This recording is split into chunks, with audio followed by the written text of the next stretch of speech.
everyone is lying to you. Is that a hard reality for you to accept?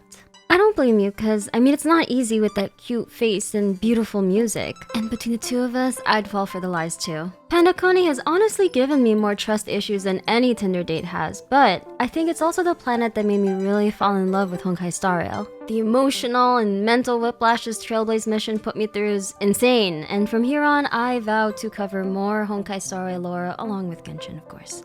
This video will be a summary of the 2.0 Trailblaze mission, the Sound and the Fury, and will cover all the events in the main quest for Penacony so far. I'm your leafy Minsleif, and I read the Honkai Star Rail lore so that you don't have to. Today's video is sponsored by Opera GX. Since we're in the star-studded land of Penacony, have you ever dreamed of more ways to customize your virtual experience? Opera GX lets you customize your browser with a plethora of options that cater to everything you've hoped and dreamed for. You can download these Honkai Star Rail mods from their new collection for free in the GX store to live your dreams outside of Dreamscape and in reality. One of my favorite themes is If One Dreams at Midnight, which gives your browser a colorful new look to match the background, music, as well as typing and tab switching sound effects to make your browsing experience as immersive as possible. All of these settings can be customized to your liking, and Opera GX features an array of options to customize your dashboard to your heart's content. But that's not all. Opera GX is teaming up with Hoyoverse to give all Opera GX users an in-game gift pack for Honkai Star Rail in celebration of 2.0.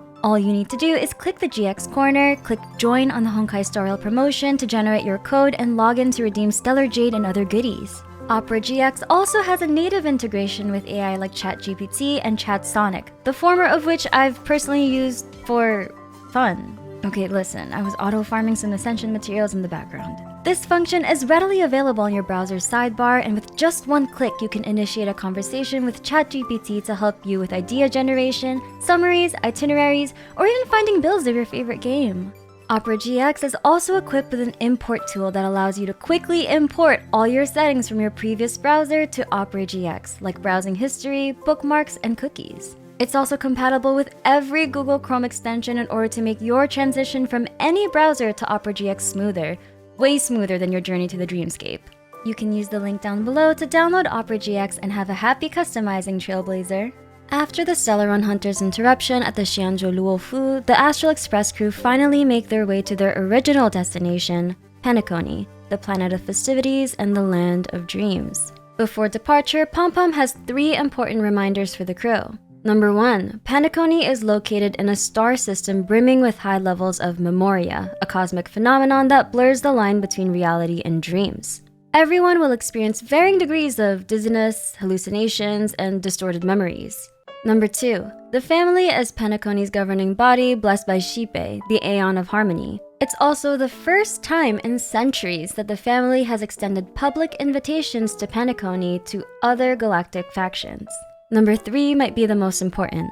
Himiko explains that several millennia ago, Penacony served as a prison for the Interastral Peace Corporation, the IPC, an intergalactic megacorporation responsible for the economy of the entire cosmos.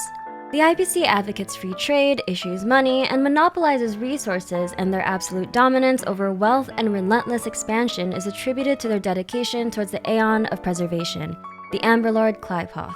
During that time, way before the current story, the Astral Express visited Penacony, and some of the Nameless decided to call Penacony their permanent home. Pom Pom asks us to investigate what became of the Nameless who remained in Penacony. The Astral Express makes the jump to Penacony. However, due to the high concentrations of memoria, Trailblazer finds themselves in a dreamscape, the border between reality and the memory zone. They end up in a shared dreamscape with a galaxy ranger named Acheron, who agrees to help them back to reality. We see visions of people we'll end up encountering on this journey: Sunday, Robin, Black Swan, Sparkle, Aventurine, Dr. Ratio, Silverwolf, A Mysterious Mecha, and Misha. Before leaving the dreamscape, Acheron has a series of questions that eerily appear in red text. Honkai Impact 3rd players might recognize Acheron as a Raiden Mei XP. If you choose Stell as your main Trailblazer, she'll reference Kiana, and if you choose Kalis, she'll reference Kevin. The creepy thing about the red text is that it varies depending on the player's choices. Acheron even warns that in the monochrome world, there will be a glimpse of fleeting red, and when you make a choice, it will reappear before you once more. Our answers to the red text seem to indicate that our choices might alter reality in one way or another, but we'll delve more into that later. Does this mean our choices might affect a major outcome in Penacony's arc? I don't know.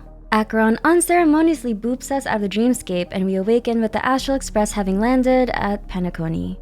The Reverie Hotel serves as the main hub for receiving guests in reality. The world of Penacony is actually a world formed by Memoria. Essentially, the real Penacony is a world that exists in dreams. Trailblazer runs into the hotel's bellboy Misha, whom they recognized from their dream earlier. But there's a problem. Trailblazer's name isn't in the reservation list for the Astral Express. Guests from all over the galaxy have been invited to the planet's Charmony Festival. Due to the Charmony Festival's tight security measures, Trailblazer can't even substitute for Dan Heng, who decided to tap out of this expedition after Xianzhou. The crew's requests to get Trailblazer a room are further denied by Aventurine, a high-ranking member of the IPC. Himiko girl bosses and forges a deal with Aventurine, and the latter uses his proximity to a representative of the family to get Trailblazer a room. The family consists of 5 lineages that manage various affairs. The Alfalfa family is in charge of Penacony's wealth and economics. The Iris family manages the planet's culture and entertainment. The Nightingale family oversees technology, academics, and construction. The Bloodhound family is basically Penacony's police force, in charge of security and order. Sunday is the head of the Oak family, the family that leads the 5 lineages and is in charge of political organization. His sister Robin is a famous intergalactic singer who is scheduled to perform for the Charmony Festival. After the crew checks in, Himiko informs the group about their rather strange invitation to Penacony from the family. First, the invitation encouraged the guests to search for the Watchmaker's legacy. The Watchmaker is the alleged father and founder of Penacony. By doing so, one might find the answer to the enigmatic question, why does life slumber? Second, the invitation was also sent along with a music box. The music box played off-key notes which coincided with the distress call method regularly used by the Nameless. Himiko and Welt speculate that with their odd findings, there must be a third party working behind the scenes in Penacony. Trailblazer enters their room only to find Aventurine already in it. He claims that they happen to have the luckiest room number, that being 666. In Chinese numerology, this is an incredibly lucky number, which can mean everything goes smoothly. But in Christianity, 666 is a number heavily associated with the beast in the Book of Revelations, or more popularly, the Antichrist. Aventurine is looking to cash in on Himiko's deal for securing Trailblazer the room. He's aware Trailblazer has a Stellaron inside them and wants the Astral Express to help him claim something from Penacony, which originally belonged to the IPC. Remember, Penacony used to be an IPC prison. Out of nowhere, Acheron interrupts and declares that this room is actually hers. She, perhaps knowingly, keeps Aventurine away from Trailblazer for now. She reintroduces herself to Trailblazer and doesn't seem to remember their previous encounter. Dr. Ratio and Aventurine are later seen conversing. Dr. Ratio mentions that the family is suspicious of Aventurine. His failure to avoid their suspicions and him losing these so-called cornerstones may have ruined whatever operation is going on behind the scenes. It appears that Aventurine has been sentenced to death, and completing this task for the IPC is his one way to appeal that sentence. Meanwhile, Trailblazer descends into the dream pool and makes their way to the dream Penacony. Penacony is divided into 12 individual dreamscapes. The moment of scorched sand, the moment of morning dew, the moment of dusk, and golden hour are some of the ones we know of so far. Each dreamscape corresponds to an hour on the clock. Trailblazer receives an odd vision on their way to the dreamscape, a vision of Misha calling out to someone named Mikhail. Misha is there to welcome Trailblazer to the Gallery of Thoughts, the entrance to Golden Hour. The Gallery of Thoughts is a temporary arrival spot since the Reverie Hotel in the dreamscape is undergoing renovation. Golden Hour's time is stuck in the moment before midnight. Tomorrow will not come, and this night of revelry will never end. However, to avoid mental or physical burden on guests, time in the dream has been synced with realities. So I guess that just means Golden Hour's lighting doesn't change? Trailblazer goes through a portal to finally enter the real Penacony, and they have a rather unceremonious landing. Trailblazer isn't used to the feeling of weightlessness that comes with entering the dreamscape, so Robin seemingly uses her harmony powers to recalibrate them and change their state of mind to feel more at ease. Trailblazer explores the dreamscape and overhears a commotion. The Bloodhound family is essentially the police force of Penacony, and its members have been tracking down an intruder, a silver-haired girl named Firefly. Trailblazer comes to the rescue and Gallagher makes an appearance. Gallagher is the commander of the Bloodhound family, and he defends Firefly, stating that the intruder was a silver-haired man, not a silver-haired girl. Firefly introduces herself as a member of the Iris family, the family responsible for the planet's culture and entertainment industries. She claims to be a local who has a part-time job as a tour guide. Firefly takes Trailblazer around the tourist spots of Golden Hour. I may have used up all her money to buy snacks, but hey, okay, I didn't know, and now I feel bad. Firefly tells Trailblazer that she'd been guiding them through Golden Hour because they're being followed. And the stalker turns out to be none other than Sampo. Sampo takes the two on an adventure, one involving an arcade minigame with a creature named Hanu, and another involving a dream bubble containing a version of Belobog where everyone's been turned into trash cans. These side adventures are seemingly allegorical in nature, with Sampo claiming that these were to help Trailblazer see the truth behind the dreams. Sampo is also suspicious of Firefly, who claims to be a local but doesn't know Golden Hour as well as Sampo seems to. Trailblazer runs to find Firefly and she admits that she isn't a local, but a stowaway. She seems genuinely thankful that Trailblazer decided not only to save her, but to stick around and hang out. She then invites Trailblazer to visit her secret base. Now, this is where things start to get a little eerie. On the way to Firefly's secret base, we run into Clocky, Penacony's mascot, who claims that someone is dying. Trailblazer follows Clocky to find Misha and Acheron in trouble. Apparently, only Trailblazer and Misha can see Clocky, and Clocky claims that a man named Stone is a greedy man who wants to drive everyone out of Dreamville so that he can have all the precious stones to himself. Does this somehow have to do with the cornerstones Aventurine was trying to smuggle into Penacony? Clocky teaches Trailblazer the power of clockwork, which gives them the ability to change people's emotions. And it's eerily reminiscent of Robin's harmony abilities, where she was able to reorient Trailblazer's mental state to get used to the Dreamscape's environment. Acheron is apparently here to investigate a commotion concerning some masked fools, a chaotic organization which serves Aha, the Aeon of Elation. She also explains that Clocky seems to function similarly to a Memo Keeper from the Garden of Recollection. Memo Keepers serve the Aeon of Remembrance and have surrendered their physical bodies and traverse the universe in the form of memories. They're also only visible to certain people. In the meantime, Aventurine encounters the masked fool Sparkle in an attempt to strike a temporary alliance with the masked fools. Sparkle hints that the masked fools might be persuaded and that persuasion might involve the cornerstones that, again, Aventurine tried smuggling in.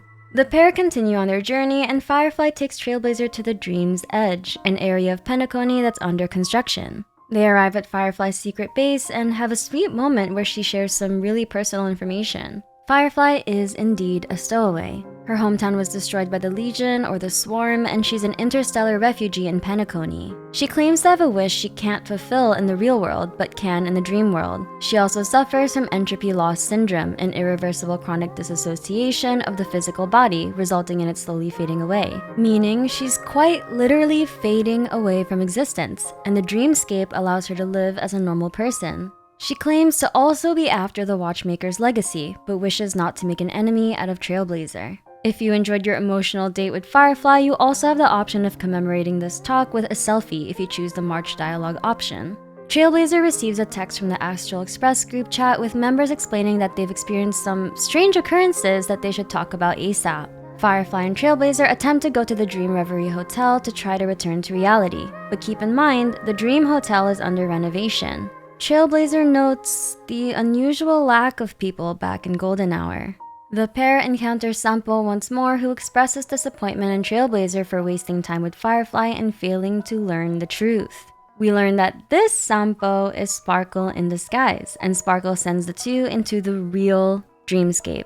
Now, this is one of my favorite parts of this Trailblaze mission because I love how unsettling everything is. We're basically in a twisted version of the Reverie Hotel. The Dream Reverie Hotel is off limits due to renovations, and this is exactly why. The Memory Zone meme, something unto death. It's a living nightmare, a creature that brings death. Black Swan rescues both Trailblazer and Firefly, and Trailblazer finds themselves back to reality. It turns out the Memo Keeper Black Swan has been working with the Astral Express team to bring Trailblazer safely back. It's here that certain revelations are revealed. Penacony's dream is sinking, turning back to its original form, and falling into the deep sea, the Memory Zone. The nameless distress signal sent with the Astral Express's invite was done intentionally, perhaps even by the same third party that could be causing all these anomalies to happen. The Bloodhound family has been looking for a silver-haired intruder, a dangerous mecha Stellaron hunter named Sam. We're given a message from Silverwolf, who has a secret code for us to use in the Dream Pools to access a hidden dreamscape within the Dream Hotel. Black Swan guides Trailblazer through the Reverie Hotel, where they run into none other than Acheron, who claims she's here in pursuit of a masked fool. The three navigate this hidden dreamscape and encounter Firefly, and, well...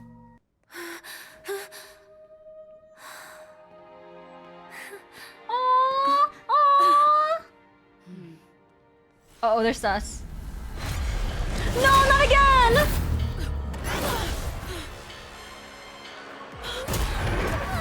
Oh no, it took her!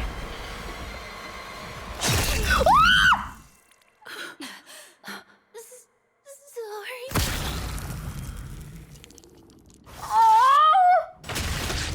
The memory meme comes in and kills Firefly right in front of Trailblazer. Firefly has spiritually died in the dream realm, and we don't really know what this means for reality, but the game makes it clear that it's still pretty bad. I mean, they even give you a soundtrack called The Big Sleep, just in case the point didn't get across the first time. The trio investigate the dreamscape and follow memories of Firefly to try to deduce what happened to her. Firefly may have been roaming the dreamscape with someone, and this someone betrayed her. They return to where Firefly was killed, and there they find Sam, the mecha Stellaron hunter. A fight ensues, but Black Swan teleports Trailblazer away, leaving Acheron with Sam. Trailblazer find themselves in front of Aventurine, and Black Swan reveals herself to have been working for Aventurine this whole time. According to Aventurine, Acheron is not to be trusted. But I mean, who is at this point? Do you remember that really cool trailer of the Everflame mansion that Hoyoverse released? Apparently, Acheron killed the Duke Inferno, and allegedly some members of the Annihilation Gang, and stole the Duke's invitation to Penacony. Not only that, but she's actually an emanator who brings death and finality. Hoyoverse actually drip marketed her splash art, and in it were these peculiar flowers. These flowers also appear in the relic set The Pioneer Diver of Dead Waters. According to the lore of this set, she might be an emanator of nihility possibly, but that's just speculation for now. Aventurine invites us to join him in order to learn the truth about Penacony. He leads us back to what would be our room in the Dream Hotel. And there, we see Robin's dead body with a glowing crack on her chest. Before the story completely ends, we see an epilogue with Sunday. Death has descended upon Penacony, bringing spiritual death indiscriminately. The two victims so far, Firefly and his sister Robin. Sparkle reveals her Robin disguise and offers to help keep Robin's appearance for the Charmony Festival. Sunday quickly reprimands her and promises to avenge his sister's death. Fun fact, and I highly recommend you do this part. You can actually revisit Firefly's secret base at the end of this arc to collect the rare Firefly sticker and an achievement. Or, you know, if you're just trying to feel something. Players have pointed out the similarities between this arc of Trailblazers with Otto's arc in Honkai Impact 3rd. And it's important to note that we unlock an angry gear after this moment. Trailblazer is filled with rage, and I have a feeling this is probably the way things were planned. Thus ends Act 1 of the Penacony arc, as well as 2.0's Trailblaze mission. I still have so many questions. Who or what is Acheron? What's actually going on in Penacony? What is the cornerstone that Aventurine was trying to smuggle into Penacony? Is the IPC trying to gain control of Penacony again? Is Gallagher working for the Stellaron Hunters? Is Firefly actually alive and she's actually Sam? Also Clocky. You know how in Belobog, Cocolia could hear the Stellaron talking to her? Are Clocky and friends basically a manifestation of the Stellaron in the dream world? Is that why only Trailblazer and Misha can see them? Black Swan's companion quest and the world quest Cosmic Star might allude to what may have happened to Robin and Firefly, so I'll probably play them first on stream. I plan to cover all these topics in separate theory videos, so for now, if you enjoyed this video, please leave a like and subscribe, and I'll see you on the next video. I'm your leify lore Minsleif, and I read the Honkai story lore so that you don't have to.